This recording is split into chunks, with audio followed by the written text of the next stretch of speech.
राधे राधे दोस्तों, हमारे चैनल चतुर्वेदी ज्ञान ज्योति में आपका हार्दिक स्वागत है। आप सब कैसे हैं या बताने के लिए कमेंट बॉक्स में जय श्री राधे जरूर लिखें। राधे रानी की कृपा से आपका सब मंगल होगा। आज हम आपको इस वीडियो में ऋषि पंचमी की व्रत कथा सुनाएंगे।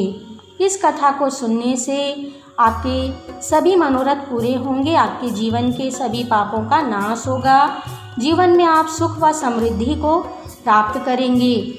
ऋषि पंचमी की कथा इस प्रकार से है। विदर्भ देश में उत्तांक नाम के एक सर्वगुण संपन्न ब्राह्मण रहता था।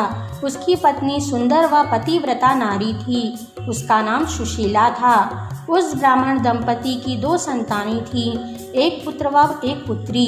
विवाह योग्य होने पर ब्राह्मण ने सुयोग्य वर से अपनी कन्या का विवाह करवा दिया। दुर्भाग्य से कुछ ही दिनों के बाद वह कन्या विधवा हो गई। दुखी होकर ब्राह्मण दंपति अपनी पुत्री के साथ गंगा नदी के तट पर कुटिया बनाकर रहने लगे। एक दिन ब्राह्मण पुत्री सो रही थी। अचानक उसका शरीर कीड़ों से भर गया। पुत्री ने सारी बात अपनी माता से बताई। माता ने अपने पति को इसका कारण पूछा। हे पतिदेव, मेरी पुत्री की यह गति होने का क्या कारण है? उत्तांक ऋषि ने समाधि के द्वारा इस घटना का पता लगाकर कारण बताया। पूर्व जन्म में भी हमारी पुत्री ब्राह्मणी थी। इसके रजस्वला होते ही इसने घर के बर्तन छुए और घर के कामकाज किए। इस जन्म में भी इसने ऋषि पंचमी का व्रत नहीं किया, इसीलिए इसके शरीर में कीड़े पड़े हैं। शास्त्रों के अनुसार रजस्वला स्त्री का कार्य करना निषेध है, परंतु इसने इस बात का ध्यान नहीं दिया और घर के कार्य किए, इसलिए इसे इसका दंड भोगना पड़ रहा है। शास्त्रों के अनुसार रजस्वला स्त्री पहले दिन चंडालिनी, दूसरे दिन ब्रह्मघातिनी तथा तीसरे दिन धोबिन के समान अपवित्र होती है। वह चौथे दिन स्नान करके शुद्ध होती है। यदि वह पवित्र मन से अब भी ऋषि पंचमी का व्रत करे तो उसके सारे दुख दूर हो जाएंगे और वह अगले जन्म में अटल सौभाग्य को प्राप्त करेगी। पिता की आज्ञा से पुत्री ने विधि विधान से ऋषि पंचमी का व्रत किया, पूजन किया। व्रत के प्रभाव से उसके सारे दुख व परेशानियां समाप्त हो गई। अगले जन्म में उसे अटल सौभाग्य और सुखों की प्राप्ति हुई। ऋषि पंचमी की एक और पौराणिक कथा के अनुसार सतयुग में सेनजीत नाम के एक राजा राज्य करते थे। उनके राज्य में सुमित्र नाम का एक ब्राह्मण रहता था। वह वेदों में पारंगत था। ब्राह्मण खेती द्वारा अपने परिवार का भरण पोषण किया करता था। उसकी पत्नी जयश्री अत्यंत पतिव्रता नारी थी। वह खेती के कार्यों में अपने पति का सहयोग किया करती थी। एक दिन रजस्वला अवस्था में उसने घर के सभी कार्यों को कर लिया और पति का स्पर्श कर लिया। देव योग से पति व पत्नी का अंत एक साथ हो गया। रजस्वला अवस्था में स्पर्श आदि कार्यों का विचार न करने से स्त्री को कुतिया का जन्म और पति को बैल का जन्म प्राप्त हुआ, परंतु पूर्व जन्म में किए गए धार्मिक कार्यों के कारण उनमें पूर्व जन्म की स्मृति बनी रही। पूर्व जन्म का समस्त विवरण याद रहा। संयोग से इस जन्म में भी वे अपने पुत्र वधू व पुत्र के साथ साथ साथ रहते थे और ब्राह्मण के पुत्र का नाम सुचित्र था। वह भी पिता की तरह वेदों में विद्वान था।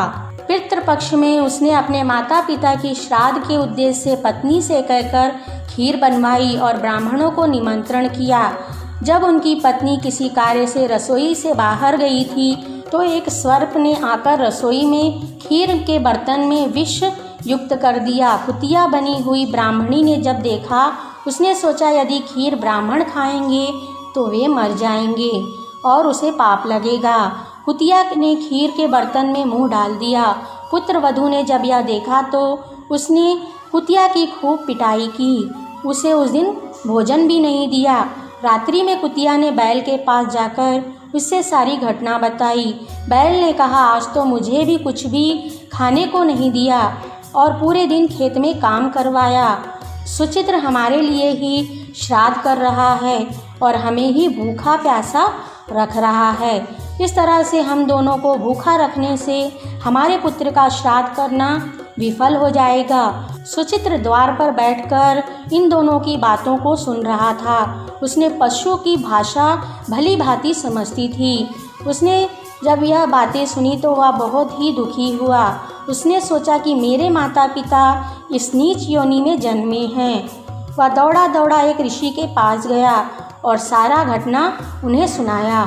उसने उनसे उनकी मुक्ति का उपाय और इस योनि में जन्म पाने का कारण पूछा। ऋषि ने ध्यान योग से सारा वृतांत जान लिया और सुचित्र से कहा, तुम भाद्रपद महीने की शुक्ल पक्ष की ऋषि पंचमी का व्रत करो। उस व्रत के प्रभाव से तुम्हारे माता पिता को अवश्य ही मुक्ति मिलेगी। माता पिता भक्त सुचित्र ऋषि पंचमी का व्रत किया। व्रत के प्रभाव से उसके माता पिता को पशु योनि से मुक्ति मिली। इस प्रकार से यह कथा पूर्ण होती है। इस कथा को आप ऋषि पंचमी के दिन जरूर सुनें। आपको हमारा ये वीडियो कैसा लगा कमेंट में लिखकर बताइए। वीडियो अच्छा लगा हो इसे लाइक और शेयर कीजिए। हमसे जुड़े रहने के लिए हमारे चैनल को सब्सक्राइब करके रखिए।